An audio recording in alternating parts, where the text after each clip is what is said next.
Hi, this is Emily Leiphart of Art from the Heart, and I'm super excited to be joining Altenew for its May 2018 release hop. I made several cards for this release using 5 of the new products, including Botanical You, Starry flowers, and the Fine Alphabet die set. Botanical You is a layering wreath set that makes it easy to create a wreath with gorgeous foliage and berries in 4 easy steps.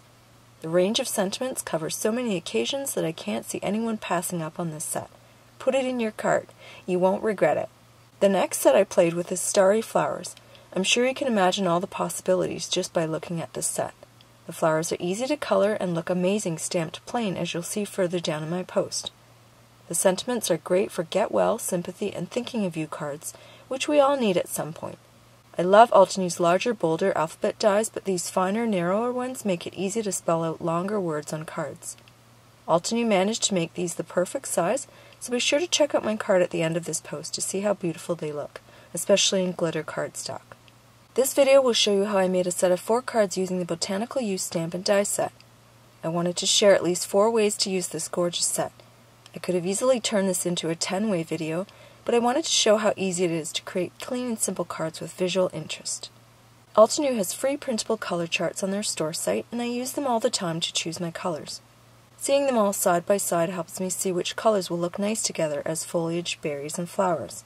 I decided on the Cool Summer Night set for the foliage and the Tea Party set for the berries and flowers. Since there are 4 layers, 2 for the foliage and 2 for the berries and flowers, I will use the 2 lightest colors from both Cool Summer Night and Tea Party for each. I stamped the first layer in Sea Glass and the second layer in Ocean Waves. As with all of Altenew's layering stamp sets, there's a stamp guide both on their store site as well as on the back of the packaging. All you have to do is follow along and look for the connection points as indicated on the stamping guide, and it's super easy to line up each layer. With this wreath, you can see how the next layer of foliage will fill in the empty space between the previously stamped leaves. Isn't that gorgeous? Now I'm stamping the berries and flowers in pink pearl. There are several areas to check if this third layer is lined up against the foliage, and you can definitely see where more of the empty spaces will be filled in with more color. Altenew is now carrying the Misty stamping tool in all 3 sizes, so if you don't already have one, definitely add one to your cart. With all of their layering stamp sets, it's a must-have and would make creating multiple cards so quick and easy. Now the wreath is starting to look fuller. The final layer is very easy to line up because I just need to line up the center of the buds. The great thing about this is that it's very forgiving and doesn't need to be perfect. The finished wreath is so beautiful. Now I'm going to stamp the rest of the sentiment across the wreath to complete the phrase. I always have a shortage of birthday cards, so it was a no-brainer that I'd make a birthday card first. I'm always making tiny adjustments to make sure that my sentiment is straight as can be. I stamped the sentiment twice in permanent black to make sure it's vivid, and also because I can. The Misty makes it easy. At this point, I can adhere this panel to the card base and call it done. But I want to take it up a notch and give this clean and simple design some visual interest and that wow factor. This set has 1 die which cuts out the letters of the wreath. I'm going to line it up and hold it in place with removable tape. Then I'm going to partially die cut just the top and bottom of the wreath so that I can pop up the 2 ends. I recently made another video featuring this technique, and I'm completely obsessed with it and feel a need to make so many cards like this. It works especially well with word dies just to add a bit of dimension to your card without having to adhere additional pieces to your card. Here's how the panel looks with just the top and bottom edges die cut. I adhere foam tape to the top and bottom of the layers where I want them to lift up and use double-sided tape for the rest of the panel. Then I attach the panel to the card base. Here's a look at how the edges will stay popped up. I'm going to add some pearl embellishments to all of the cards at the same time, so now I'll set this aside and work on the second card. This time I'll stamp 3 of these wreaths on an angle across the entire panel. I'll start with the middle one so I can center them evenly. I'm going to speed up this entire process because the stamping is the same as on the first card.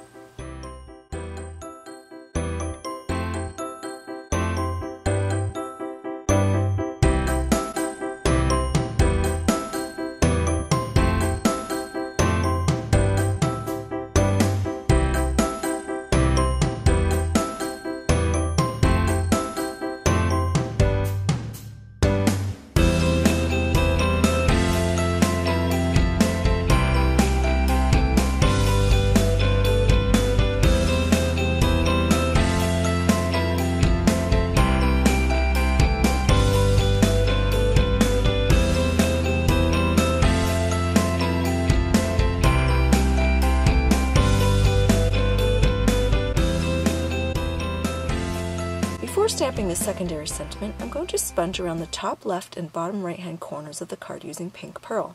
Now I'm going to return the panel to the MISTI and stamp the sentiment on the same angle as the wreath word.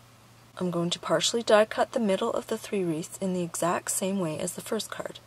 I hold the die in place with removable tape and die cut just the very top and bottom of the word. Then I'll apply foam tape and double-sided tape to create the same pop-up as on the first card. I adhere the panel to the card base and wait to embellish it when all 4 cards are done. My sea glass ink pad is getting a little dry, so I'm going to use the re-inker to add ink to it. I do this by squeezing ink around the pad along the outer edge and work my way into the center with a big spiral. I try to keep squeezing as evenly as possible to get the same amount of ink across the entire pad. For my next 2 cards, I'm going to use the individual die cut letters separately, so I'm going to skip the stamping since you've seen it twice and show you the card making process after the wreaths have been stamped and die cut completely. Used individually, the letters can form several different shorter words and slang, like yo, oi, and the letter U on its own. You can come up with your own secondary sentiments and phrases by mixing and matching these with the other words in this set. I'm sponging around all of the edges of this panel with sea glass. I've die cut the wreath word from black cardstock to create a shadow. I'm attaching these 2 layers together with multi-medium, and later I'll attach them to the sponged panel. With the shadow, the word looks bigger and the letters are slightly closer together than if I followed the die itself. After stamping the secondary sentiment, I can now adhere the die cut letters to the panel. To be sure I get them straight, I use a design ruler which I hold in place with washi tape. You can use removable tape or painter's tape, but washi tape works best for me. I start with the middle letter and work my way out. For my last card, I'm adhering the letter U to die cut fun foam so it has dimension. I'm going to stamp Amaze Me 4 times alongside the letter U with the same 4 ink colors I used to stamp the wreath.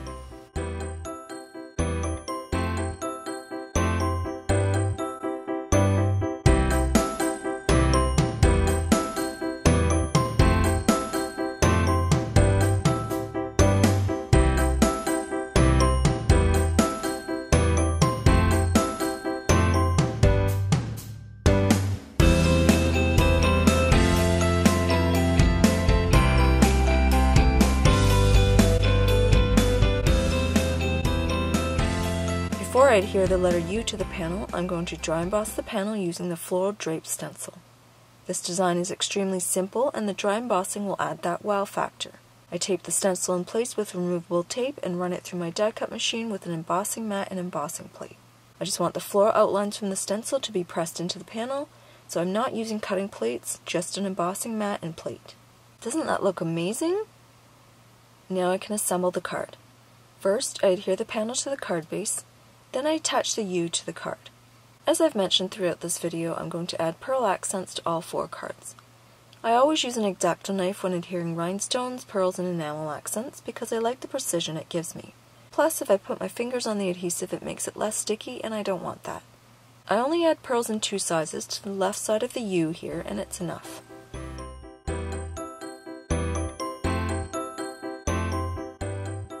On the second card I made, I'm adding 2 sizes of pearls all the way around the letter O in the center of the card.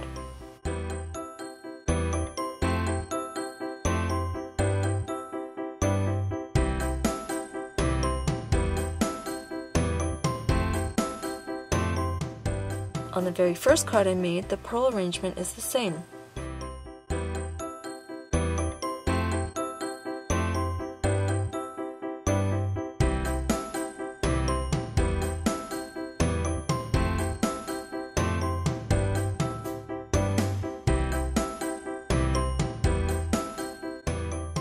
On the third card I made, I add pearls to all of the letters, but there aren't as many on the O as there are on the other 2 cards, plus they're spread out more on the other letters. Aren't the pearls so pretty? They add just the right amount of shine to the wreath without overwhelming the clean and simple design. Here's another look at all 4 cards. This was the one with the shortest sentiment, but the dry embossing stencil makes it special. Then the layered die with the shadow and pearls scattered throughout. Here's the angled sentiment that covers the entire card, and finally, the first card with the simplest technique. Doesn't this make you wish Altenew would release an entire alphabet wreath set? I would definitely love that. Be sure to hop along for inspiration and to see all of the new products up close. Please refer to the supply links below if you're interested in any of the products I used in this video. You can also visit my blog for stills and more information about my cards. Thanks so much for watching.